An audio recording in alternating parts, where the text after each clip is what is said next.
Hello ladies and gentlemen, Heart of Surging Flames event is up and the spotlight is on the star of the new banner, Schwartz.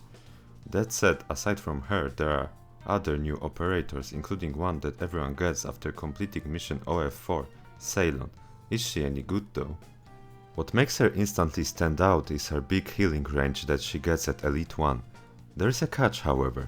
The operators placed on the furthest tiles of her coverage will only get healed at 70% of her max attack power.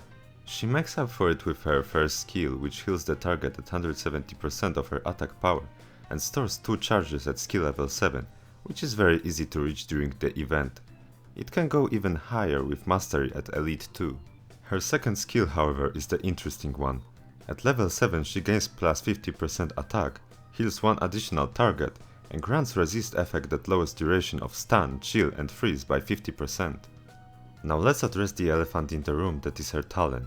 At E1 she gains plus 3% attack power, and at potential 5 it rises to 4%, except for the missions with water tiles where it rises to 9 and 15% respectively. At Elite 2 potential 5 we are talking about 6% in most missions and 24% in missions with water tiles.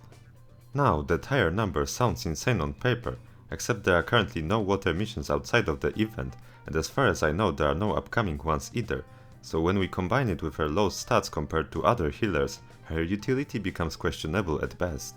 To put it into perspective, Hibiscus's talent grants her plus 8% attack power, and she has very similar stats at maxed Elite 1 despite there being 15 levels of difference between the two, while having lower deployment cost. Now, one could say that this isn't the best comparison, and that's true, but the situation doesn't get better when we look at other healers.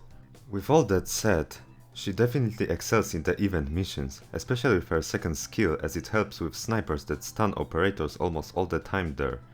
I can also see her doing well in missions like 1-8, 2-6 or S3-2 to name few, as she can cover both lanes, though that might not be the most optimal setup.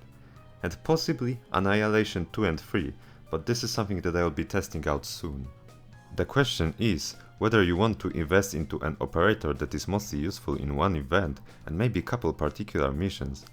At the end, if you are free to play or light spender and don't have too many resources, I don't recommend investing into her as there are other better options.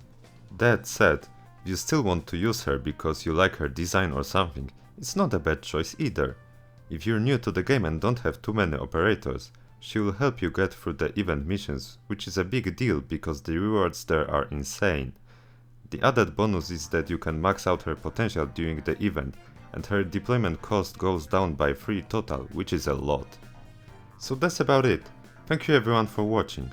I hope that you found the information in this video useful, and if you did, remember to like and subscribe, plus click the bell button to see more content from me.